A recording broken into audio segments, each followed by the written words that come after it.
Shalom jemaat sekalian, mari kita luangkan waktu untuk menyaksikan video protokol kesehatan untuk beribadah tatap muka di Gereja Kristen Immanuel, Sumber Sari Indah. Jemaat yang diizinkan untuk beribadah telah menerima vaksin lengkap dan terdaftar pada aplikasi Peduli Lindungi, dalam kondisi sehat, tidak memiliki riwayat penyakit kronis dan gangguan imunitas tubuh, juga tidak memiliki anggota keluarga atau rekan yang sedang sakit, atau melakukan kontak dengan pasien positif COVID. Saat memasuki area lingkungan gereja, jemaat diwajibkan untuk mengikuti protokol kesehatan, mencuci tangan, cek masker,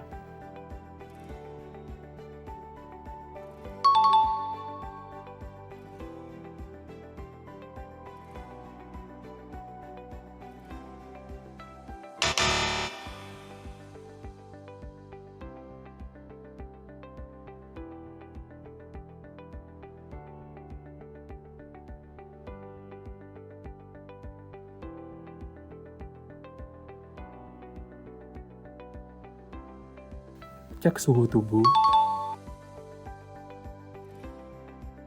dan menggunakan hand sanitizer yang telah disediakan. Jemaat juga dimohon untuk dapat scan barcode melalui aplikasi Peduli Lindungi dan menggunakan akun pribadi masing-masing.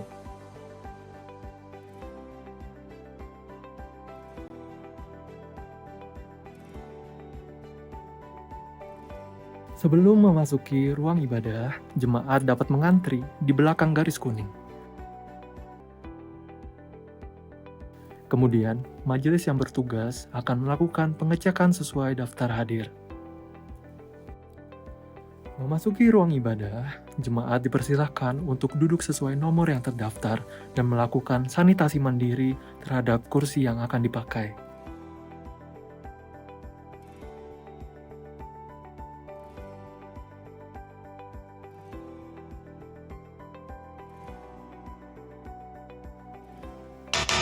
Jemaat dilarang untuk berpindah tempat duduk dan diharapkan meminimalisir interaksi dengan jemaat lain. Selama ibadah berlangsung, jemaat diwajibkan untuk selalu memakai masker dengan benar.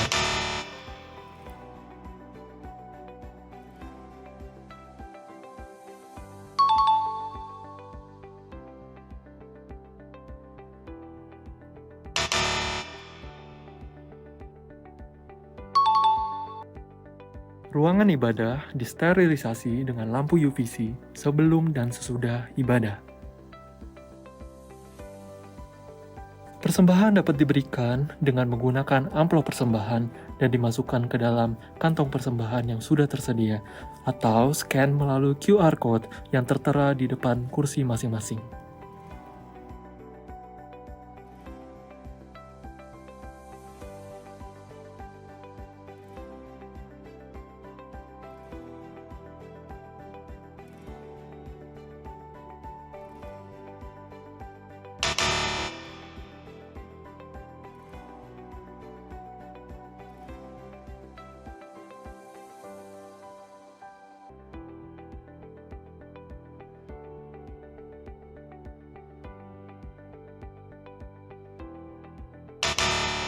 Setelah ibadah, jemaat diharapkan segera pulang dan tidak berkerumun.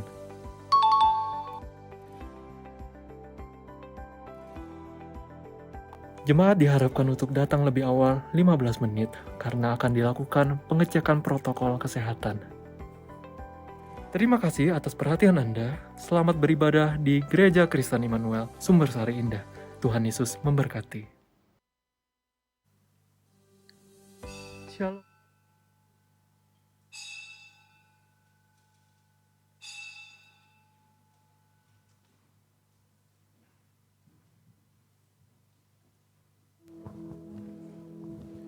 Selamat pagi jemaat yang terkasih di dalam Tuhan. Bersyukur kita kembali berkumpul bersama-sama memuji menyembah Dia. Saya mengajak kita semua untuk mengambil waktu tenang terlebih dahulu. Kita mau bersama-sama merenungkan akan kebaikan Tuhan selama 1 minggu. Kita mau bersyukur kepada-Nya.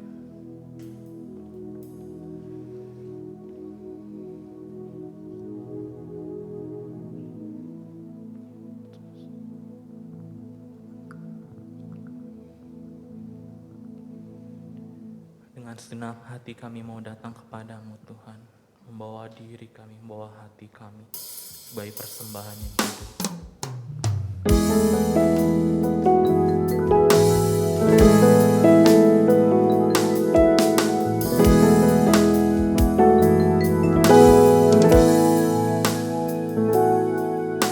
Tuhan hadir di bait kudusnya saat umat mencari wajahnya, berseru, berdoa, bersujud menyembah, dan menikmati kehadirannya.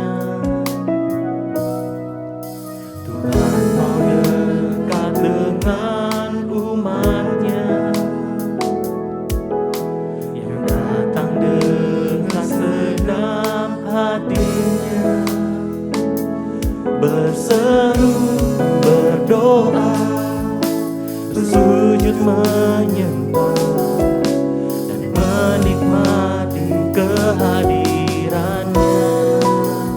Hadiranmu memenuhiku, hadiran kudusmu penuhi badanku.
hadirat kudus-Mu penuhi bait-Mu, dan ku tersungkur menyembah-Mu.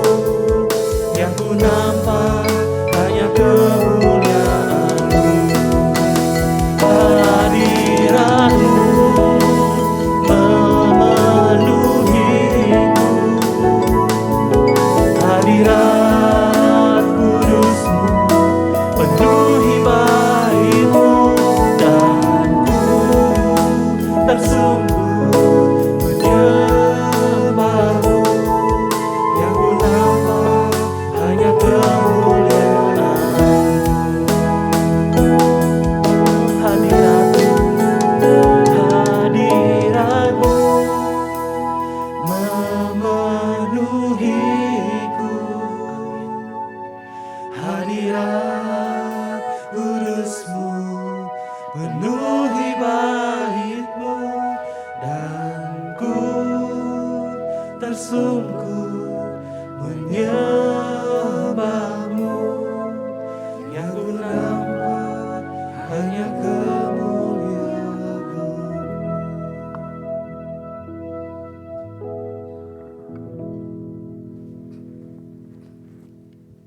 Sidang jemaat yang terkasih di dalam Tuhan, baik yang ada di tempat ini maupun yang di rumah.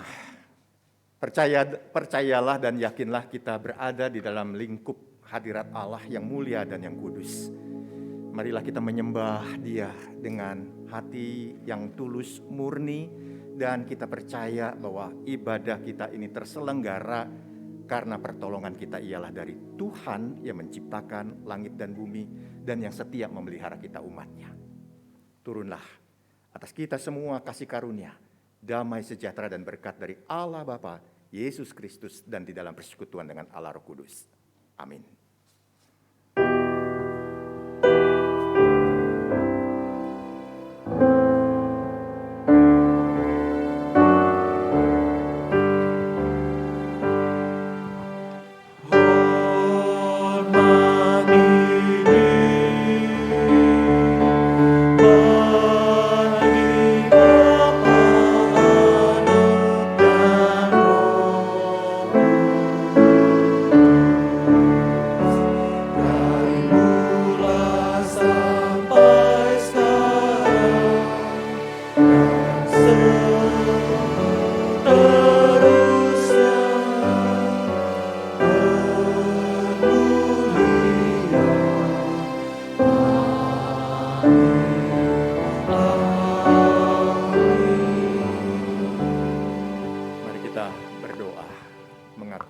Dosa kita di hadapan Allah kita.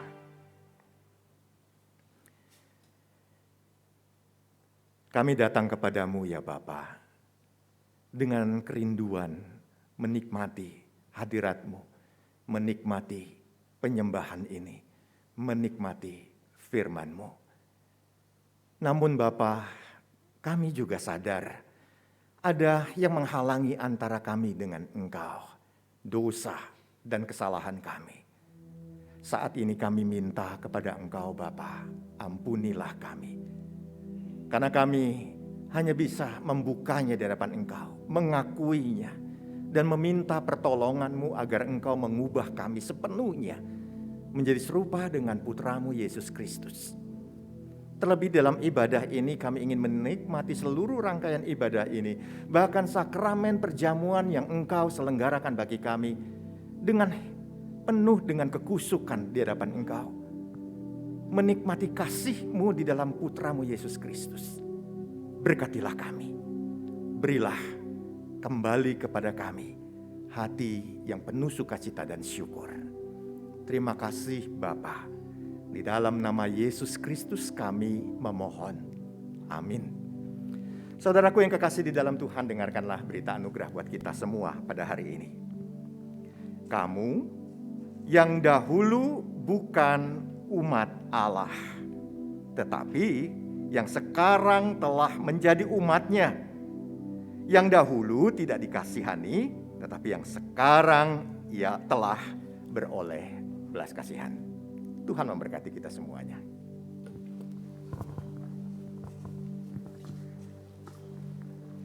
Dengan tetap bangkit berdiri kita memuji Tuhan, Dia yang telah menebus kita dari dosa. Firman yang terus menerang hidup kita. Kami mau bersama dengan-Mu Tuhan melewati badai hidup.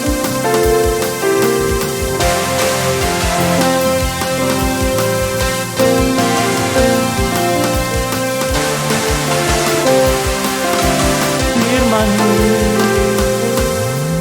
Firman-Mu Tuhan, pelita bagi kakiku. Janji-Mu, terang bagi jalan-jalanku. Kebenaran-Mu untuk setiap hari. Ku menantikan-Mu, beri kekuatan baru. Ku kan terbang tinggi di awan bersama-Mu dalam kemuliaan. Sebab Firman-Mu terus menopang, ku kan aman dalam-Mu Tuhan.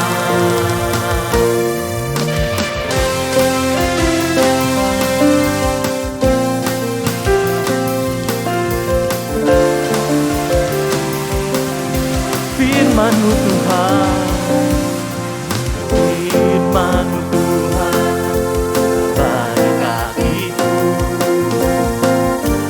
Janji-Mu, terang bagi jalan-jalanku. Kebenaran-Mu menuntun setiap hari. Nantikan Tuhan, ku menantikan-Mu, beri kekuatan baru. Kan terbang tinggi di awan bersama-Mu dalam kemuliaan. Sebab Firman-Mu teguh menopang, ku kan aman dalam-Mu Tuhan. Jalan-Mu, jalan-Mu atas jalan-jalanku, amin. Rancangan melebihi rancanganku. Firman-Mu sungguh telah membebaskanku, berjalan lebih tinggi, berjalan bersama-Mu. Ku kan terbang tinggi di awan bersama-Mu dalam kemuliaan. Sebab Firman-Mu teguh menopang, ku kan aman dalam-Mu. Sekali lagi, ku kan terbang, ku kan terbang tinggi di awan bersama-Mu dalam kemuliaan. Teguh menopang, ku kan aman dalam-Mu Tuhan. Ku kan aman, ku kan aman dalam-Mu Tuhan. Ku kan aman dalam-Mu Tuhan.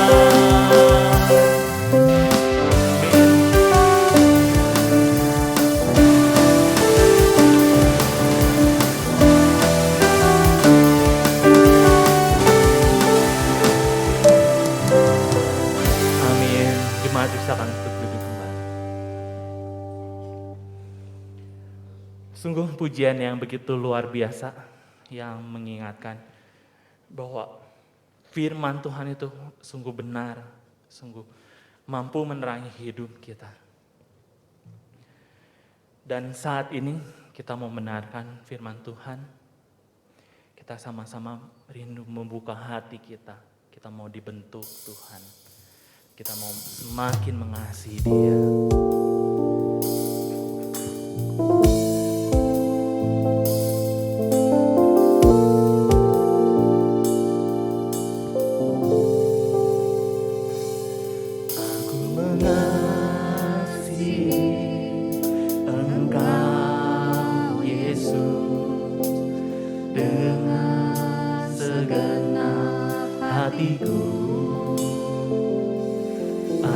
mengasihi Engkau Yesus dengan segenap jiwaku.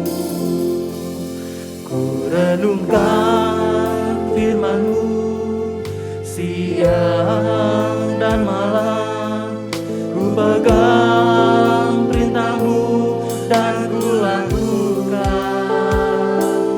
Engkau tahu ya Tuhan, tujuan hidupku hanyalah untuk menyenangkan hati-Mu.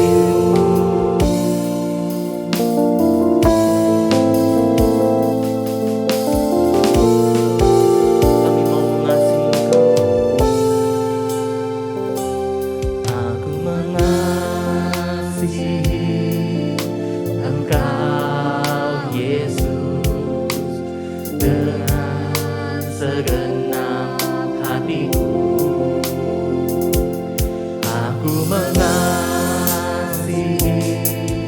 Engkau Yesus. Mari kita sama-sama bangkit berdiri kembali. Kita renungkan firman. Ku renungkan firman-Mu siang dan malam, ku pegang perintah-Mu dan ku lakukan. Engkau tahu ya Tuhan, tujuan hidupku hanyalah untuk menyenangkan hati-Mu.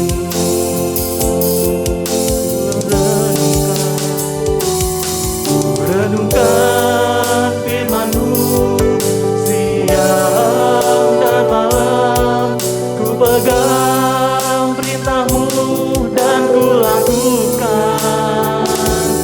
Engkau tahu ya Tuhan, tujuan hidupku hanyalah untuk menyenangkan hati-Mu.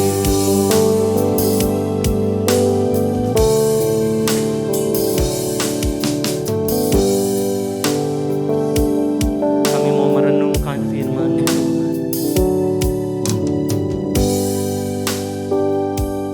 Oh firman-Mu Tuhan, tiada berubah.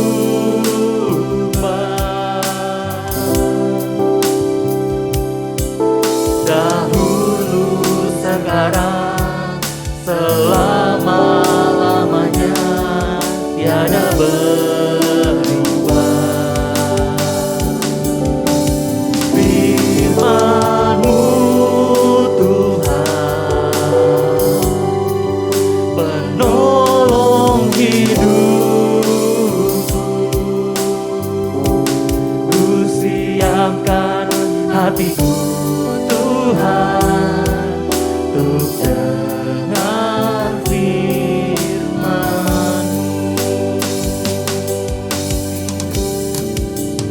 Firman-Mu Tuhan,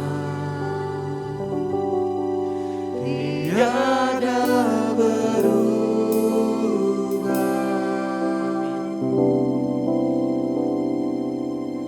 Dahulu, sekarang, selama-lamanya tiada berubah. Firman-Mu Tuhan, penolong hidupku. Ku siapkan hatiku Tuhan untuk dengar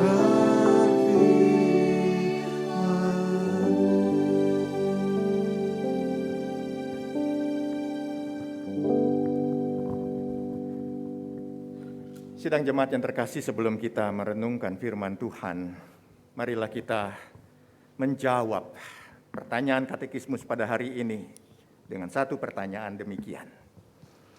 Apa hukum Allah yang dinyatakan dalam 10 perintah Allah?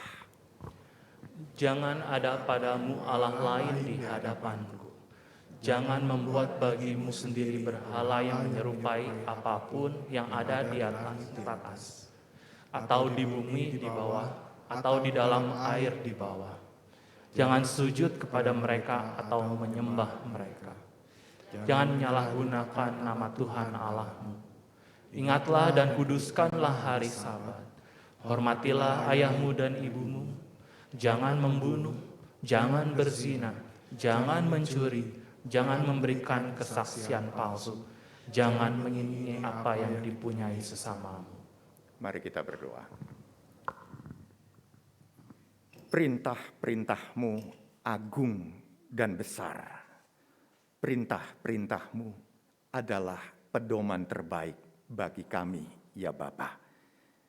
Berikanlah tuntunan pada hari ini, agar kami menikmati, menjalankan, dan menaati perintah-perintah-Mu. Roh-Mu bekerja di tengah-tengah kami. Di dalam nama Yesus Kristus. Amin. Silakan duduk Bapak Ibu yang terkasih dalam Tuhan. Shalom sekali lagi. Ya, Tuhan memberikan damai sejahteranya buat kita semua. Saudaraku, mari kita akan membuka Alkitab kita. Kita akan membaca. Saya akan mengajak kita membacanya bergantian ya, bagi jemaat yang ada di ruangan ini maupun yang di rumah. Boleh membacanya juga. Dari Roma pasal 9, saya coba memfokuskannya ya. Kalau di warta mungkin ada Roma pasal 10 ayat 1 sampai 13. Namun saya akan fokus saja dari Roma pasal 9. Roma pasal 9 ayat yang ke-25 ya. Roma pasal 9 ayat yang ke-25 sampai pasal 10 ayat ke-5. Kita baca gantian. Saya ayat 25, jemaat ayat 26 sampai pasal 10 ayat ke-5. Sudah siap? Oke ya. Saya menunggu. Roma pasal 9 mulai ayat 25. Kita baca bergantian. Demikianlah Paulus menuliskan dan mengutip dari sebuah kitab Hosea, sebuah ayat.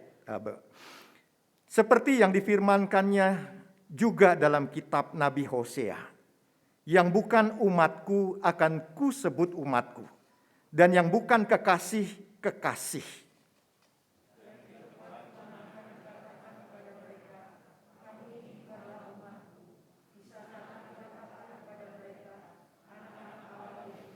Dan Yesaya berseru tentang Israel.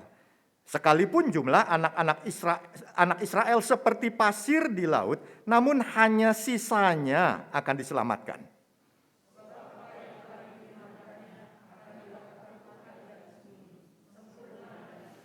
Dan seperti yang dikatakan Yesaya sebelumnya, seandainya Tuhan semesta alam tidak meninggalkan pada kita keturunan, kita sudah menjadi seperti Sodom dan sama seperti Gomora.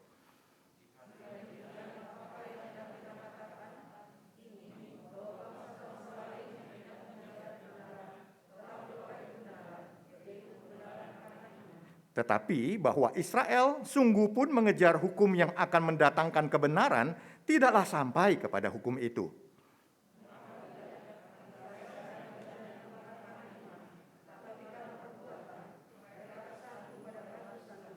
Seperti ada tertulis, sungguh pun aku meletakkan di Sion sebuah batu sentuhan dan sebuah batu sandungan, dan siapa yang percaya kepadanya tidak akan dipermalukan.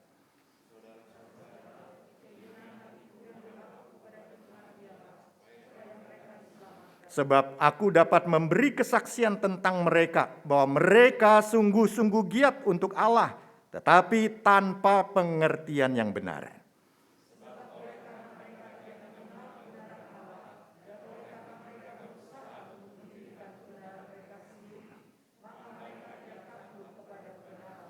Sebab Kristus adalah kegenapan hukum Taurat, sehingga kebenaran diperoleh tiap-tiap orang yang percaya.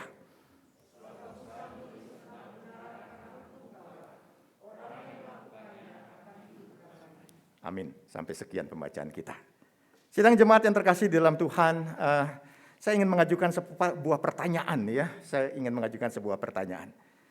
Pernah nggak Bapak Ibu untuk memikirkan begini Bapak Ibu, bagaimana saya menjalani hidup dengan cara terbaik? Pernah nggak memikirkan bagaimana saya menjalani hidup dengan cara yang terbaik? Sebuah cara hidup yang lancar, sebuah cara hidup yang menuntun kita kepada arah yang tepat. Pernah nggak kita berpikir begitu?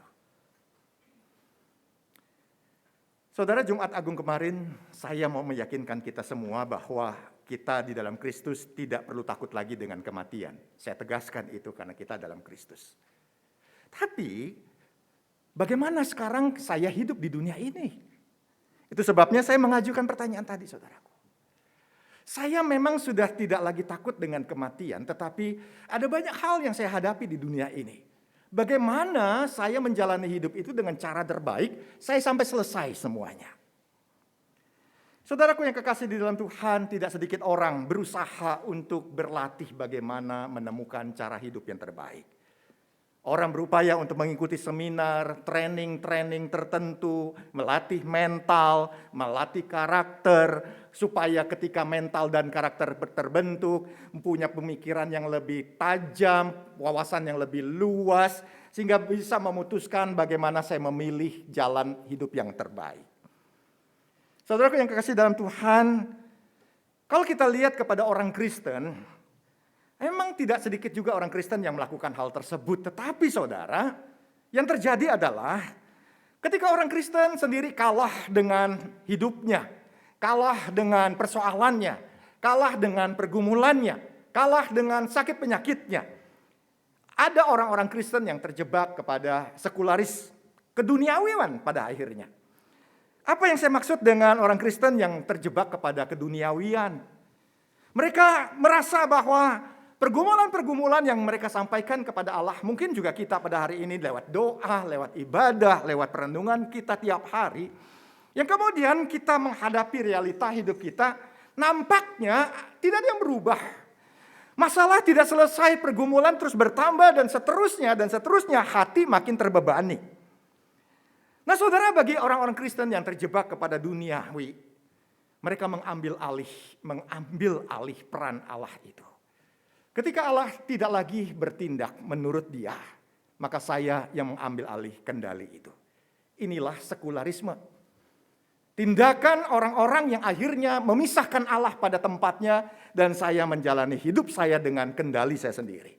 Berapa banyak di antara kita yang kemudian tidak perlu lagi berdoa, tidak perlu lagi melakukan banyak hal dalam hidup Kristen karena toh berdoa dan seterusnya tidak memberikan kepada saya kelancaran dalam hidup ini. Lebih baik saya yang mengendalikan diri. Saudara, ada orang Kristen yang juga terjebak kepada pemikiran-pemikiran masa kini, saudara.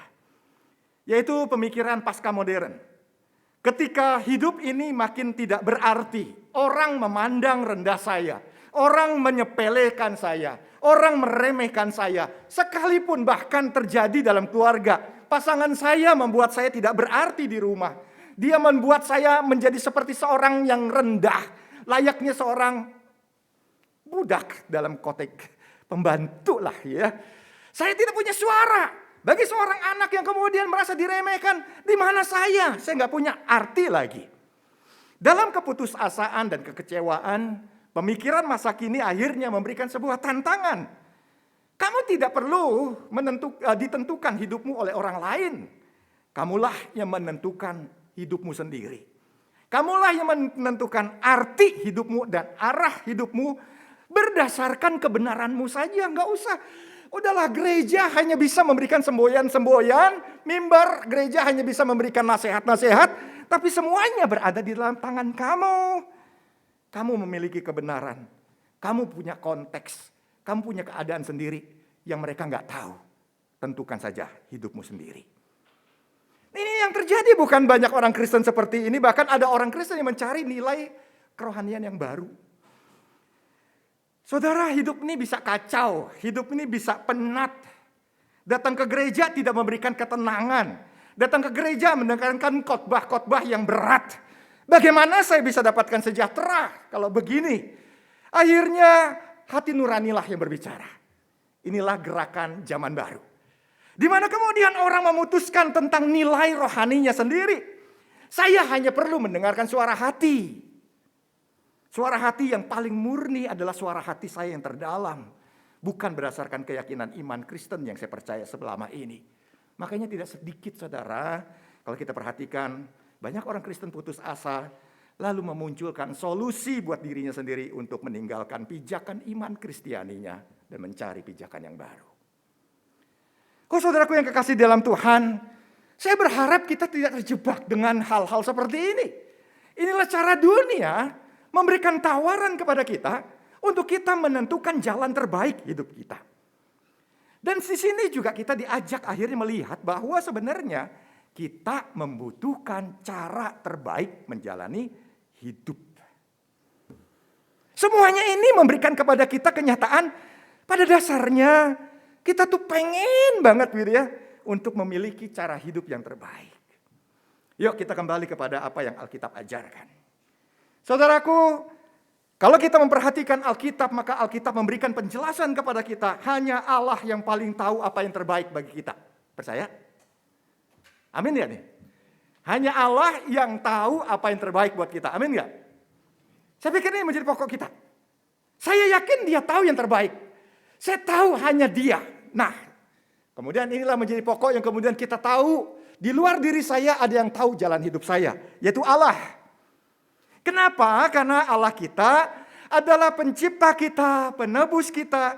Yang menyayangi kita, mengasihi kita. Ingat saudara. Dia sayang sama kita. Dia mengerti kita. Maka kita juga percaya bahwa hanya Allah yang sanggup dan mampu dan pantas memberitahu kepada kita bagaimana kita menjalani hidup yang terbaik. Cara hidup yang berada di dalam anugerah. Cara hidup yang terus berada dalam berkat Allah. Wah, ini kita mau semua ya? Mau enggak? Pasti kita semua pengen terus berada di dalam jalur berkat itu. Nah saudara, cara hidup itu sebenarnya sudah Allah tuangkan di dalam hukum Taurat. Jelas nih ya. Bahwa Allah sudah menuangkan cara hidup terbaik itu di dalam Taurat. Saudaraku, kita tahu bahwa Taurat, hukum Taurat diberikan Allah memang kepada bangsa Yahudi. Melalui bangsa Yahudi. Tapi kita juga perlu tahu bahwa Allah menjadikan bangsa Yahudi sebagai sarana supaya banyak orang lewat Taurat itu mengenal apa yang baik dan yang jahat. Lewat Taurat yang disampaikan kepada orang Yahudi. Banyak orang kemudian akhirnya tahu cara hidup terbaik itu seperti apa. Banyak orang akhirnya tahu bahwa satu-satunya yang bisa membuat kita memiliki cara hidup yang terbaik adalah dekat dengan Allah. Jadi ketika Allah memilih bangsa Yahudi, orang Israel itu, lalu Israel diberikan Taurat, prinsipnya sama kepada Abraham. Aku akan memberkati engkau supaya engkau jadi berkat. Hukum Taurat itu adalah berkatnya. Nah saudaraku, kita coba fokus dulu kepada bangsa Israel sampai kita kemudian akhirnya menemukan di sini ya kebenaran buat kita pada hari ini. Sebagai bangsa pilihan, Israel telah memperoleh anugerah itu lewat Abraham, ya. Kemudian di padang gurun, di kaki gunung Sinai, Allah memberikan Taurat itu sebagai wujud perjanjian Allah. Sebagai wujud perjanjian Allah.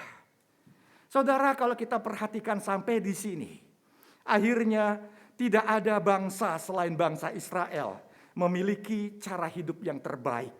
Karena Allah yang langsung memberikan petunjuk itu buat mereka. Dengan demikian Israel adalah bangsa yang sangat dianugerahkan oleh Allah. Bangsa yang dianugerahkan oleh Allah. Lewat hukum Taurat bangsa Israel dibimbing. Lewat hukum Taurat bangsa Israel diingatkan supaya tidak jatuh dalam dosa. Lewat hukum Taurat bangsa Israel dilindungi, saudara. Jadi kalau kita menyimak bangsa Israel dengan hukum Taurat yang Allah berikan. Hukum Taurat menjamin bangsa Israel terus berada di bawah berkat dan perlindungan Allah. Bukan karena mereka taat Taurat lalu diberkati, tidak taat lalu dikutuk. Bukan, saudaraku. Jadi sebenarnya kalau kita perhatikan dari Abraham, lahirlah anak-anak, terus sampai kepada datangnya Taurat, terus sampai hadirnya Raja. Tuhan sudah menyatakan kepada Israel, bukan karena kamu melakukan Taurat aku berkati, tapi karena perjanjianku engkau sudah berada di dalam berkat itu. Atau dengan kata lain, ingin mengajarkan kepada kita bahwa bangsa ini sudah berada di dalam berkat. Bukan karena ketaatan mereka. Tapi berkat itu mendahului ketaatan itu. Saudara, saya kembali coba melihat dulu kepada Israel. Sebelum kepada kita pada hari ini. Kenapa Israel gagal menaati Taurat? Ada dua hal. Mari kita coba refleksi ya. Dua hal kenapa Israel gagal. Satu, Israel gagal mengasihi Allah. Dan konsekuensinya Israel gagal menaati Taurat dan gagal menaati sesamanya. Perhatikan saudara dalam 2 Raja-Raja 17, 14 sampai 18 jelas sekali. Kegagalan itu terangkum penuh tentang kasih kepada Allah dan kasih kepada sesamanya. Mereka menyembah dewa lain. Yang kemudian mereka mengorbankan anak-anak mereka menjadi sembelihan kepada Allah lain. Sadis ya? Tega enggak kita itu menyembelih anak kita? Kita persembahkan pada orang lain. Israel tega, saudara. Karena apa? Karena mereka lebih mengasihi dewa-dewa itu daripada Allah. Sampai akhirnya mereka tega dengan sadis menyembelih anak mereka sendiri diberikan kepada dewa ini. Ini tindakan mereka melawan Allah.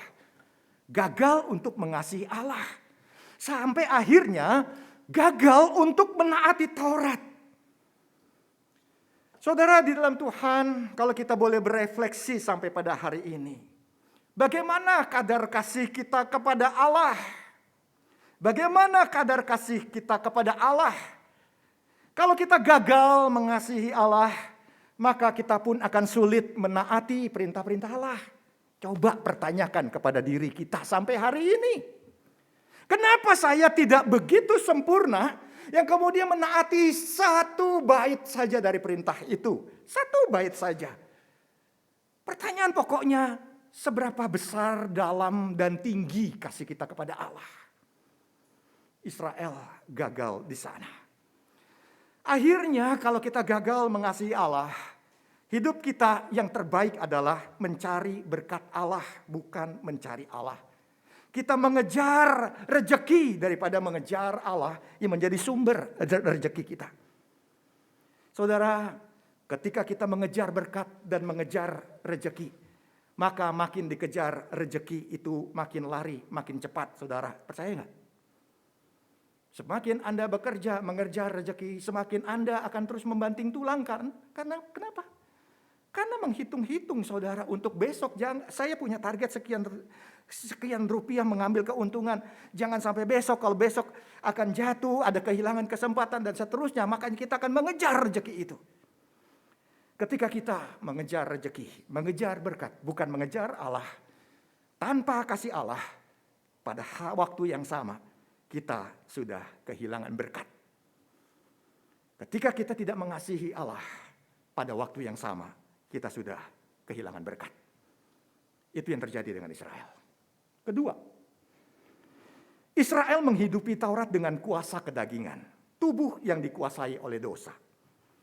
Dalam Roma pasal 10 ayat 3, Paulus mengakui Israel itu sangat luar biasa menaati Taurat. Sangat kagum saya juga dengan mereka. Sampai hari ini. Detail sekali mereka menaati Taurat. Tetapi yang terjadi saudaraku adalah apa yang mereka taati itu di dalam kuasa kedagingan. Jadi mereka menaati Taurat itu dalam kuasa kedagingan yang dipenuhi oleh dosa. Jadi kalau kita melihat hal ini, maka Paulus tepat mengatakan tidak ada orang yang dibenarkan karena menaati Taurat. Tidak ada. Karena mereka melaksanakannya dengan kuasa kedagingan, dengan keberdosaan. Contoh. Mari kita coba menyimak seluruh hukum Taurat itu. 1-4 berbicara tentang relasi umat dengan Allah. 5-9 relasi umat dengan sesamanya. Ayat 10 itu berbicara tentang diri, perintah kepada diri sendiri. Dalam perintah 1-4 saya boleh simpulkan begini saudara. Dalam penyembahan kepada Allah, sebenarnya Allah menghendaki sepanjang hidup kita adalah untuk menyembah Allah. Sepanjang hidup kita. Tapi coba kita perhatikan saudara dalam ibadah kita. Apa yang terjadi dengan ibadah kita saja yang kelihatan deh. Jangan dulu di luar ibadah kita. Waktu Anda datang ke rumah Tuhan ini. Apa yang Anda pentingkan di hadapan Allah? Menyembah Allah di sini. Ketika Allah berkata, jangan ada Allah lain di hadapanku. Jangan membuat bagimu patung untuk disembah. Jangan meremehkan namaku. 4, kuduskanlah hari Sabat. Tapi ketika kita masuk ke dalam ini, siapakah ilah yang Tuhan katakan jangan ada Allah lain? Masalah kita bukan? Saya datang ke gereja dengan masalah. Selama datang beribadah, bagaimana saya bisa selesai dengan masalah? Gereja bisa beritakan apa? Tidak bertanya kepada Allah. Datang ke gereja, apa yang terjadi? Idol kita, keberhalaan kita adalah hati kita. Kita datang kepada Tuhan bukan tentang Tuhan yang punya hati yang mau bicara, punya kehendak yang kita mau dengarkan. Tapi apa yang terjadi? Bagaimana saya dipuaskan? Akhirnya hati kita yang menjadi pusat. Saudara, apalagi yang kita bawa ke rumah Tuhan untuk menyembah? Masalah kita, kepuasan hati kita. Belum lagi pertengkaran kita. Belum lagi yang lain. Terlalu banyak. Saya sadar bahwa kita butuh membawa itu hadirat Tuhan. Tapi bukan untuk sesuatu yang bisa Tuhan perbuat kepada kita. Tetapi yang kita perlu nyatakan adalah, waktu saya datang kepada Tuhan, saya tidak mau meremehkan Dia. Saya tidak mau menyia-nyiakan kehadiratnya. Ini luar biasa saya bisa berhadapan dengan Dia. Saya tidak mau waktu menyanyi ada nama Yesus saya sebutkan dalam nyanyian itu. Tapi hatiku ada ilah lain yang mengisinya. Perhatikan, coba perhatikan. Kalau kita mengasihi Allah dengan tulus, dengan sungguh-sungguh. Dalam ibadah ini saja. Anda dan saya sudah masuk terpusat kepada Yahweh itu. Saudaraku yang kekasih dalam Tuhan. Kalau kita juga perhatikan. Pada ayat perintah ke-5 sampai ke-9. Dalam hal mengasihi sesama. Seberapa berharga orang lain di hadapan kita. Seberapa berharga orang lain di hadapan kita. Setelah kita berjumpa dengan Allah, mengasihi Allah, orang yang telah diubahkan oleh Allah, mengerti kehendak Allah, dia akan mewujudkannya dalam mengasihi terhadap sesama. Seberapa orang lain itu berharga bagi kita. Seberapa santun kita kepada orang-orang yang lebih rendah status dan profil hidupnya. Atau kepada orang-orang yang lebih tua. Atau bahkan kepada orang-orang yang tidak kita suka. Mengesalkan, mengecewakan, menyebalkan. Seberapa kita menghargai mereka. Sebagai wujud cinta kasih kita kepada Allah. Dan ketaatan kita kepada Allah. Karena kita juga mau mengasihi sesama. Ingatlah saudara. Allah menghendaki kita mengasihi sesama dengan santun dan hormat yang tercermin di dalam hormatilah orang tuamu. Ini tidak berbicara tentang kepada orang tua, ayah dan ibu. Tapi semua manusia Allah ciptakan sama. Hanya saja ada yang terus berada dalam dosa yang akan menyebalkan kita. Tapi ada orang-orang yang memang bisa saja orang percaya yang bisa gagal dalam hidupnya. Tapi Allah memberikan perintah, kasihilah mereka. Saudaraku yang kekasih di dalam Tuhan, seberapa rendah orang lain di hadapan kita, sehingga kita bebas untuk memfitnah dengan segala dusta kita. Karena ayat di dalam perintah Allah, jangan kamu mengucapkan saksi dusta dan berbicara kasar, baik di depan maupun di belakang seseorang, sehingga mematikan hidup sesama dengan kebencian kita. Seberapa besar? Sampai hari ini, berapa nama yang muncul dari mulut kita tidak kita bicarakan di depan orangnya. Dan kita menambahkan bumbu sehingga orang yang kita ajak bicara tercemar oleh pikiran dan kebohongan kita. Ini membunuh. Mematikan seseorang. Tidak memunculkan kelemahan seseorang yang kita perlu dukung, support dan supaya dia berubah. Tapi apa yang terjadi? Ketika Tuhan memberikan perintah ini, mengasihi ini, bukan untuk menjatuhkan, tapi untuk membangun, kata Paulus. Makanya Paulus dalam Roma mengatakan, kuatkanlah orang-orang yang lemah. Bukan mematikannya dengan segala fitnah dan dusta kita. Bagaimana kita menilai orang lain? Paulus mengingatkan kita bagaimana kita menilai orang lain. Dalam 2 Korintus 5, 16, 10 ayat 2. Maka kata Paulus, kalau saya simpulkan, penilaian kita terhadap orang lain akan menjadi bumerang buat kita. Artinya, Paulus ingin mengatakan dan mengingatkan kita bahwa kita tidak lebih baik, bahkan worse, lebih buruk dari orang yang kita nilai. Oh saudaraku, inilah tentang kasih kepada sesama. Bagaimana kita merugikan orang lain dengan kerakusan kita untuk mencuri hak hidup mereka. Ketamakan kita, keinginan berdosa kita untuk membalas dendam. Saudara, seseorang yang mengasihi Allah, ia akan mengasihi sesamanya dengan ketulusan tanpa memandang seberapa rugi dirinya oleh perlakuan orang lain. Bukankah Tuhan Yesus dikatakan menyempurnakan hukum kasih kepada sesama, termasuk pada musuh kita? Kasihilah musuhmu, doakanlah mereka, dan berkatilah mereka. Kalau Yesus bicara tentang musuh, secara pasti orang itu akan menyakiti kita. Orang itu akan menjatuhkan kita. Orang itu akan dengan mudah memfitnah kita. Tapi Yesus berkata, kasihilah mereka. Tapi ada orang-orang yang memang tidak kenal kita. Mereka bukan musuh kita. Mereka belum tahu siapa kita.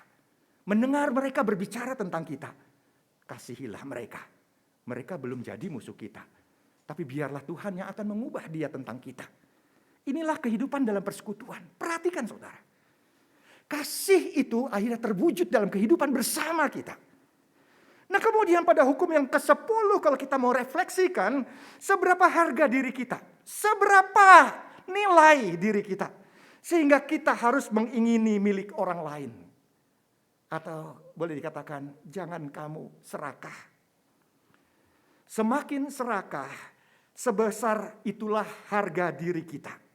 Yaitu berdasarkan ukuran nilai harta yang kita ingin raih. 1M, 2M, 100M, 200M, seluruh dunia. Saudara, hanya sebesar itukah harga diri kita? Berapa nilai diri kita di hadapan Allah? Sehingga jangan dikatakan jangan mengingini apa yang dimiliki sesamamu. Nilai hidup kita sangat mahal. Sebagai umat Allah, nilai hidup kita sangat mahal. Karena kita dibayar oleh hidupnya Yesus Kristus. Mahal gak? Yang ngebayar hidup kita itu hidupnya Yesus Kristus. Mahal sekali. Jadi kalau kita melihat keseluruhan ini, lihatlah diri kita di hadapan Allah. Bagaimana tidak pada akhirnya kita mengasihi Dia. Karena semuanya ini menuntun kita dan memberikan kepada kita bahwa Allah sedang mengajak kita melihat cara hidup yang terbaik.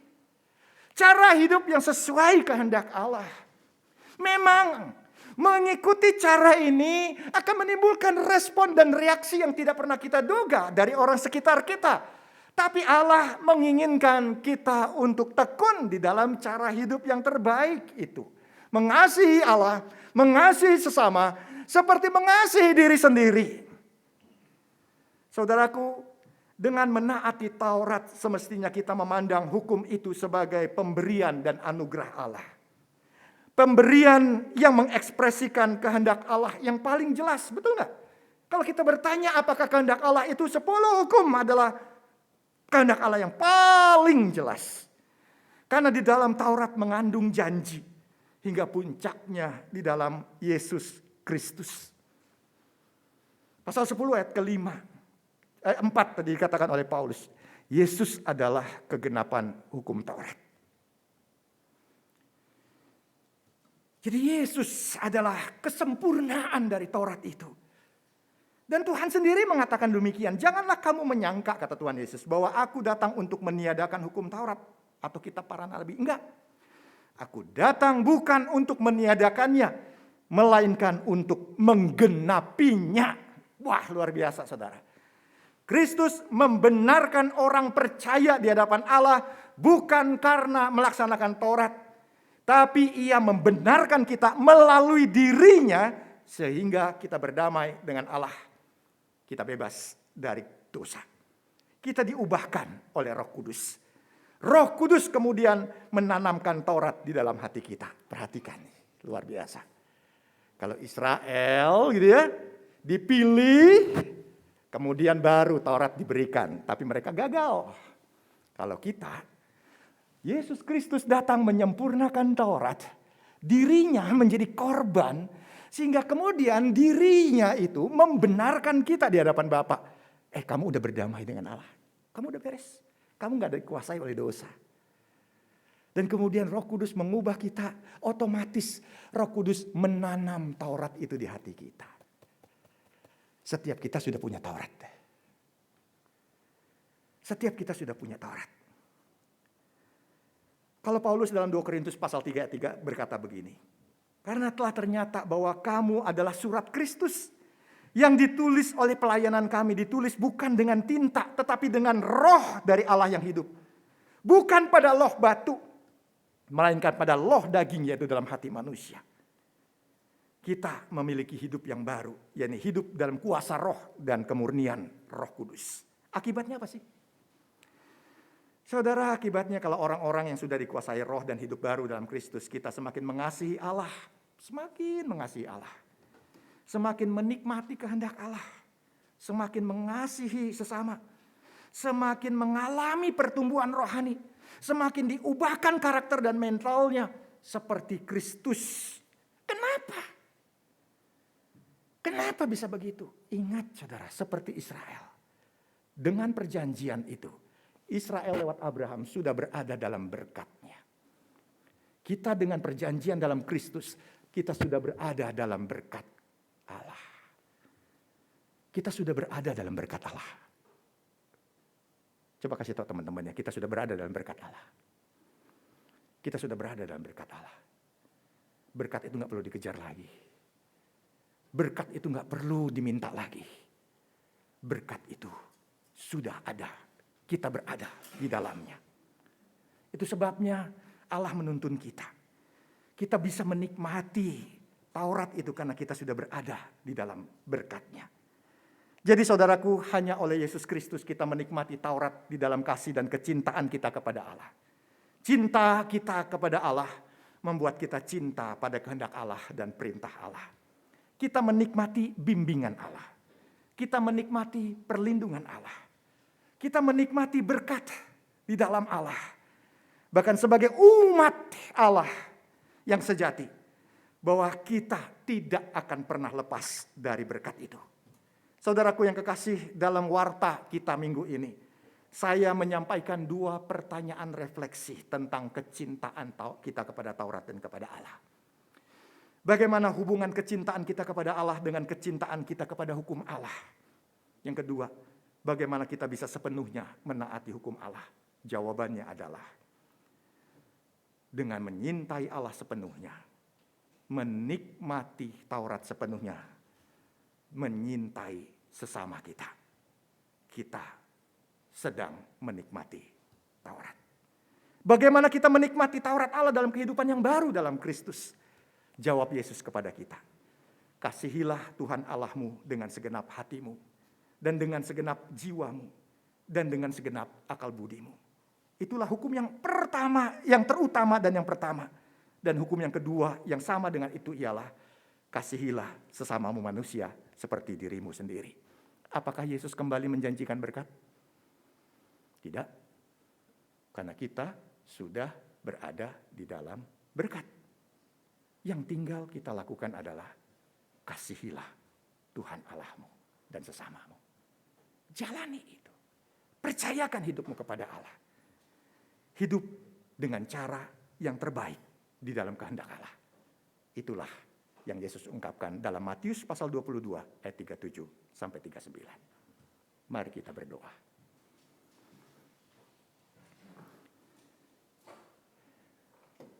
Kembali kita bertanya di dalam hati kita pada saat ini. Di hadapan Bapa, apa yang kita bisa katakan tentang kasih kita kepada Bapa? Bagaimana dalamnya, tingginya, lebarnya, luasnya.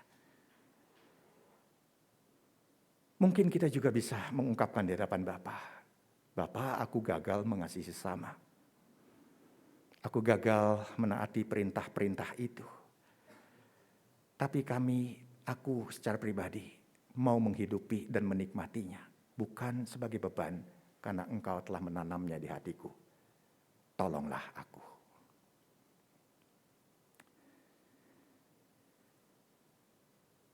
Kalau ada kepahitan, ada luka, ada kekecewaan, ada kekesalan, kemarahan saat ini. Yesus sudah mengingatkan kita untuk mengasihi orang-orang yang menimbulkan segala hal yang tadi saya sebutkan. Mau nggak kita letakkan dan percayakan pada Yesus Kristus? Tuhan, buat aku mengasihi mereka. Buat aku menaati perintah-Mu.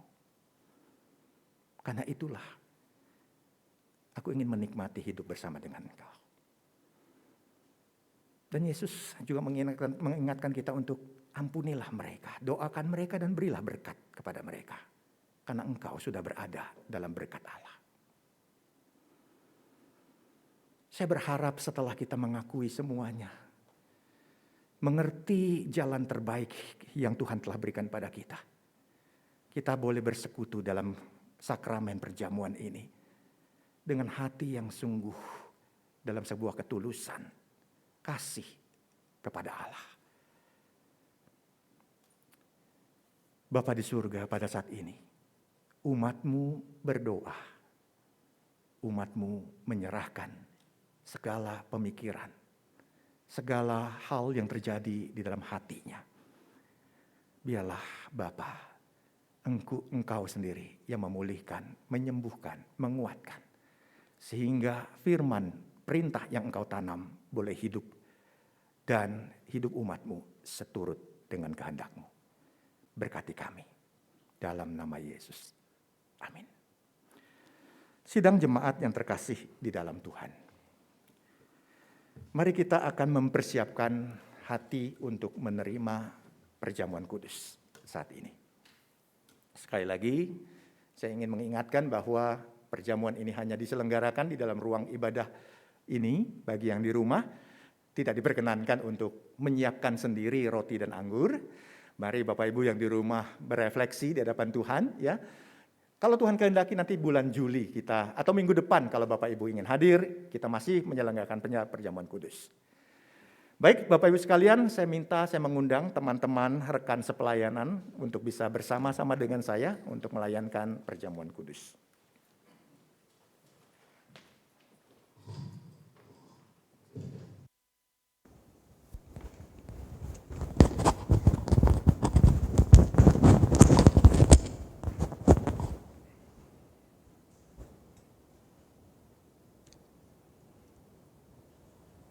Sidang jemaat yang terkasih di dalam Tuhan, perjamuan kudus merupakan sebuah anugerah, sarana anugerah Allah untuk kita boleh menikmati kasih sayang Allah di dalam Yesus Kristus, boleh menikmati kesatuan kita di dalam Kristus.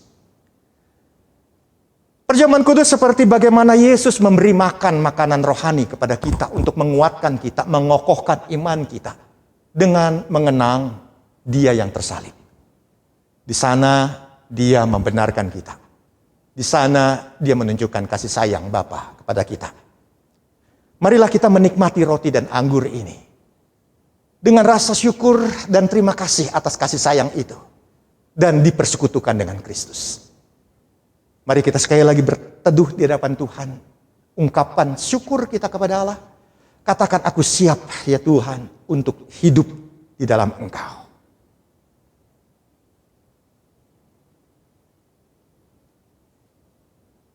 Kami semua ya Tuhan berterima kasih dipersekutukan di dalam perjamuan ini.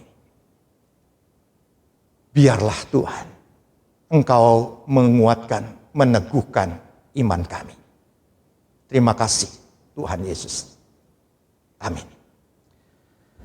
Sidang jemaat yang terkasih di dalam Tuhan, sebelumnya saya ingin sampaikan nanti kita makan dan minum sekaligus ya, kita buka masker, lalu kita makan dan minum sesuai dengan arahan saya. Ya, baik, saudaraku yang kasih dalam Tuhan, malam sebelum Yesus diserahkan, Dia mengambil roti dan memecah-mecahkannya yang menandakan tubuhnya dikorbankan bagi kita.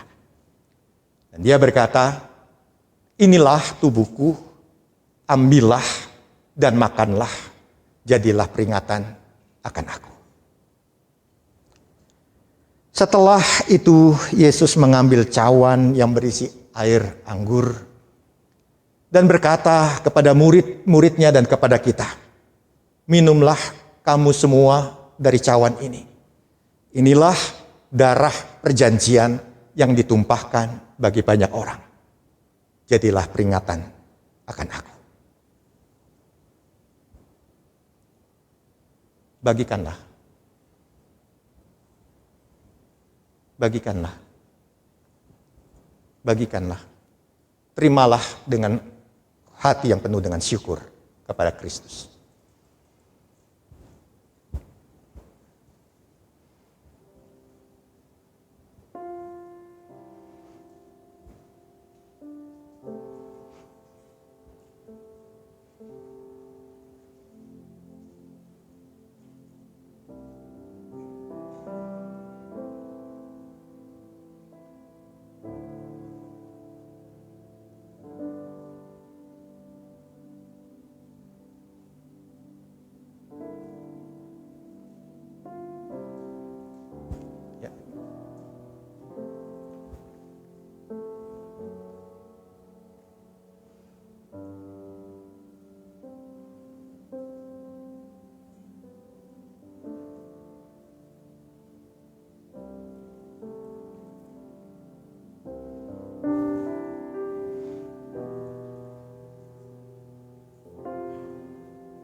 Mari kita bangkit berdiri.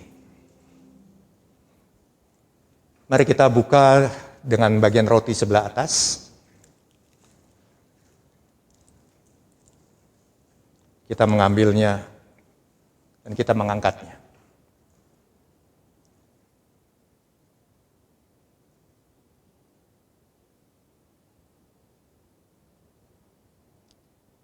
Tuhan Yesus, terima kasih. Kami akan memakannya bersama-sama. Amin.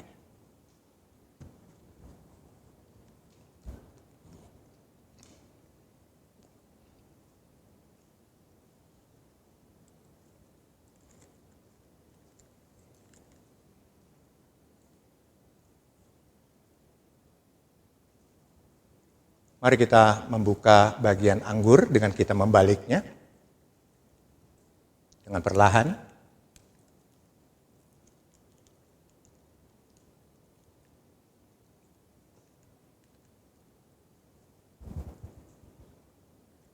Mari kita mengangkatnya. Terima kasih untuk pengorbanan dan pengampunan Tuhan. Kami terima anggur ini dengan syukur. Amin. Kita minum bersama-sama.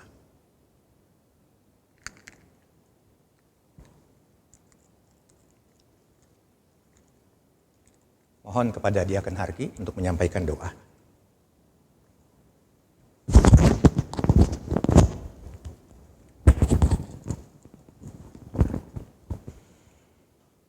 Hanya syukur yang dapat kami panjatkan Tuhan untuk waktu dan kesempatan yang masih Kau berikan pada kami, untuk kehidupan yang masih Kau percayakan pada kami, untuk persekutuan ini Tuhan yang Kau sudah ajarkan pertama kali kepada kami Tuhan. Kami bersyukur Tuhan untuk segala karya penebusan-Mu Tuhan di kayu salib. Dan Tuhan kami rindu Tuhan agar Kau jamah kami, setiap diri kami pada saat ini dan di dalam hari-hari kami ke depan Tuhan, agar setiap detik karya penyaliban-Mu Tuhan menjadi pengingat kami Tuhan dalam kami berperilaku dan melakukan keseharian kami Tuhan. Tuhan kami bersyukur dan juga kami tidak dapat berkata-kata Tuhan untuk tubuh yang telah Kau gantikan Tuhan. Kami yang harusnya masuk ke dalam lembah maut Tuhan, tapi Kau gantikan kami Tuhan. Karena Engkau dengan kasih-Mu Tuhan, yang begitu besar, yang sebenarnya kami tidak layak Tuhan, tapi Engkau mau Tuhan menggantikan kami. Dan juga Tuhan, kami bersyukur Tuhan untuk darah-Mu yang tercurah. Biarlah Tuhan melalui anggur yang telah kami santap ini Tuhan, menjadi lambang Tuhan Kau yang telah membasuh kami dari kotornya dosa kami Tuhan. Bantu kami Tuhan untuk menyucikan hati kami Tuhan dalam melakukan kegiatan kami, dalam keseharian kami Tuhan.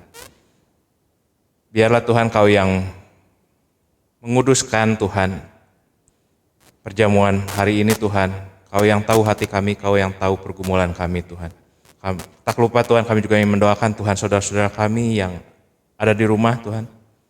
Biarlah Tuhan Kau juga yang ikut menjamah mereka semua Tuhan melalui kegiatan perjamuan kudus ini Tuhan, mereka juga diingatkan kembali Tuhan. Dan biarlah Tuhan apa yang menjadi kerinduan kami Tuhan untuk menjadi anak-anak-Mu yang benar, anak-anak-Mu yang bertumbuh, anak-anak-Mu yang selalu memperbaiki diri di kemudian hari Tuhan. Biarlah itu terjadi dalam kehidupan ini dan kehidupan kami yang akan datang. Tuhan, kami serahkan Tuhan, doa yang jauh sempurna ini ke dalam tangan-Mu. Dalam Tuhan Yesus kami berdoa, amin.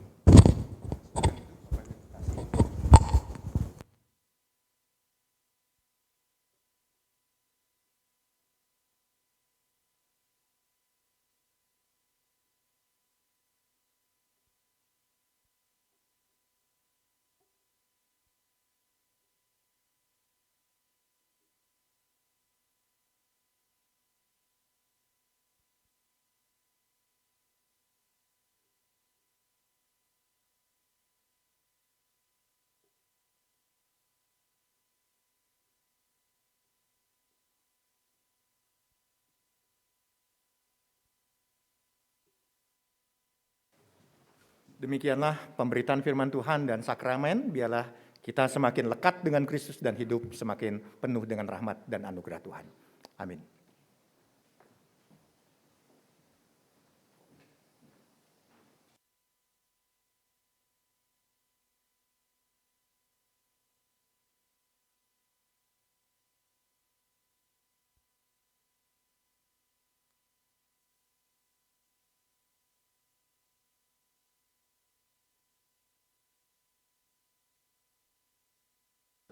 pengakuan iman rasuli. Marilah kita bersama dengan gereja segala abad dan di segala tempat mengaku demikian.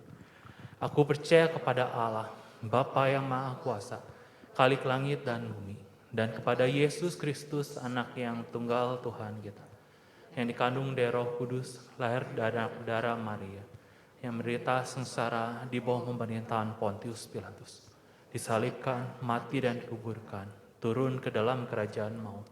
Pada hari yang ketiga, bangkit pula dari antara mati, naik ke surga, duduk sebelah kanan Allah, Bapa yang Maha Kuasa, dan dari sana Ia akan datang untuk menghakimi orang hidup dan yang mati. Aku percaya pada Roh Kudus, gereja yang kudus dan am, persekutuan orang kudus, pengampunan dosa, kebangkitan tubuh, dan hidup yang kekal. Amin. Jemaat bersama untuk duduk kembali. Kita mau kembali meresponi firman Tuhan.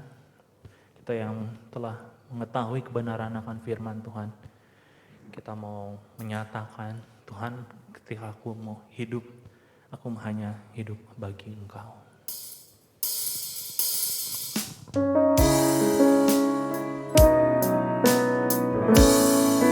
Biar pujian ini menjadi perenungan kita.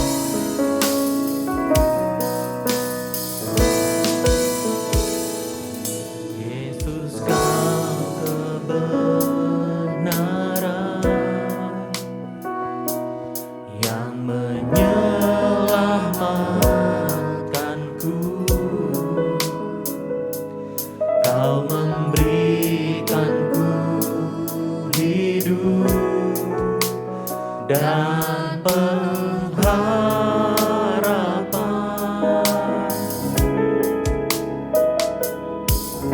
Ikut kehendak-Mu, ku perlu anugerah-Mu.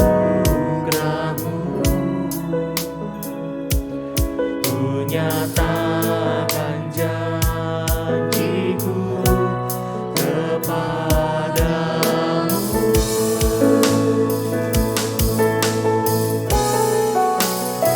Kalau ku hidup bagimu, hatiku tetap menyembahmu. Dunia tak bisa menjauhkanku dari kasih-Mu.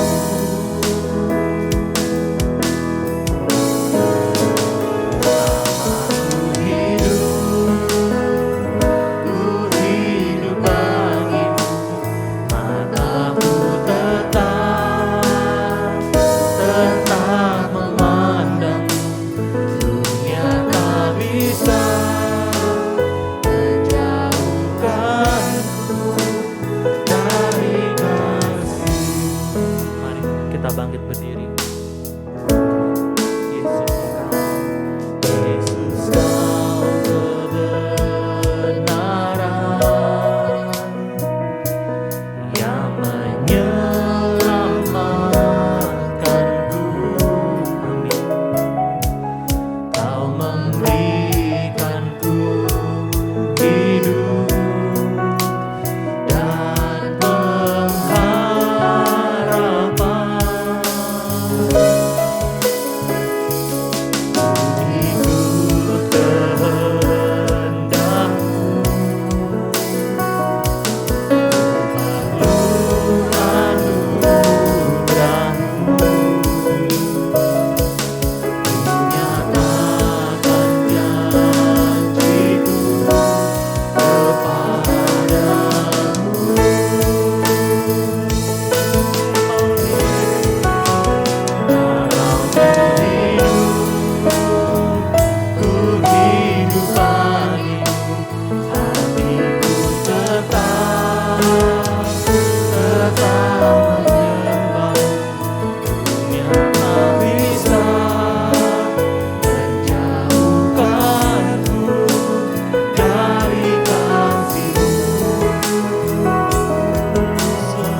bisa menjauhkanku dari kasih-Mu.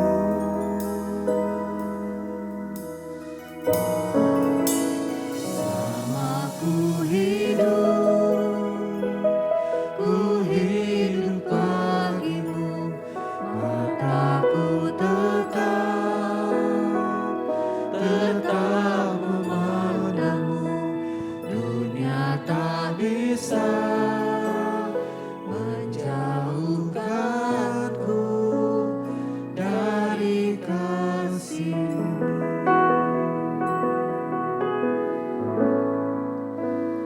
Dunia tak bisa menjauhkanku dari kasih-Mu. Kita berdoa. Tuhan, sungguh kami bersyukur Tuhan buat semua pimpinan-Mu Tuhan dalam kehidupan kami, buat berkat-Mu yang begitu melimpah di dalam kehidupan kami Tuhan. Bahkan ketika kami tidak berbuat apapun Tuhan, Engkau terus memberkati kami Tuhan. Terima kasih Tuhan. Dan Tuhan, saat ini Tuhan, kami mau nyerahkan Tuhan semua uang yang terkumpul untuk persembahan yang terkumpul Tuhan. Kiranya Engkau yang memakai Tuhan. Biarlah itu boleh Engkau pakai untuk memperluas pekerjaan-Mu Tuhan. Boleh menjadi berkat Tuhan bagi orang-orang yang memerlukannya ya Tuhan.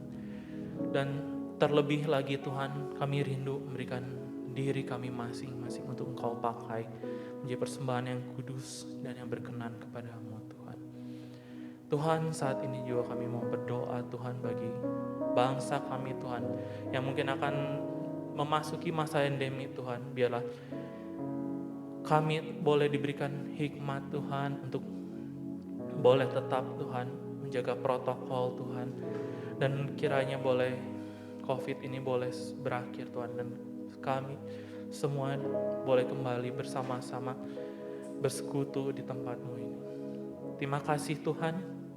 Kami juga menyerahkan Tuhan bagi saudara-saudari kami Tuhan yang mungkin sedang mengalami kelemahan tubuh Tuhan. Engkau yang memberkati Tuhan di dalam pengobatan mereka, di dalam mungkin terapi mereka. Engkau yang berkati semua Tuhan, sehingga itu dengan kehendak-Mu saja Engkau yang memulihkan keadaan mereka ya Tuhan. Kami juga Tuhan berdoa bagi saudara-saudara kami Tuhan yang mungkin saat ini sedang berlibur dalam perjalanan. Engkau yang terus memberkati mereka di dalam aktivitas mereka, di dalam waktu bersama keluarga mereka ya Tuhan. Terima kasih Tuhan. Kami mau menyerahkan sisa ibadah kami ke dalam tangan-Mu. Hanya di dalam nama Tuhan Yesus kami berdoa dan bersyukur. Amin. Bila segala kemuliaan, hormat hanya bagi Tuhan. Doksologi.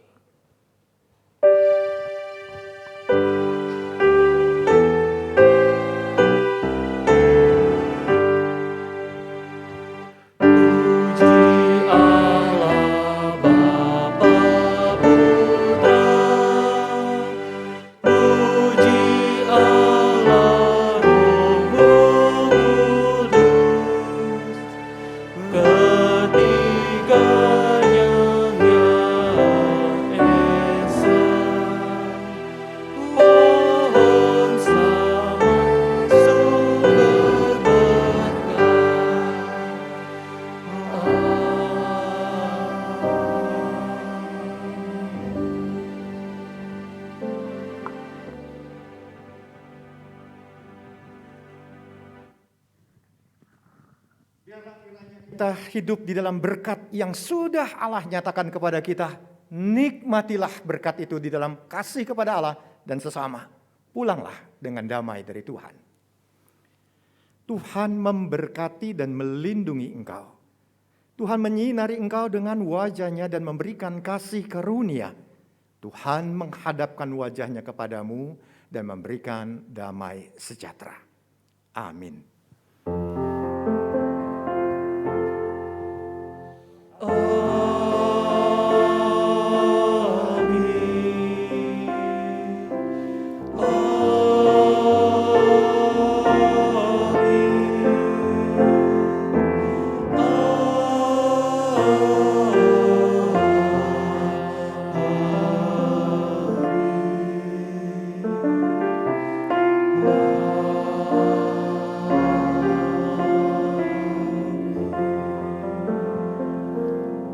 Silakan duduk, Tuhan memberkati kita semua.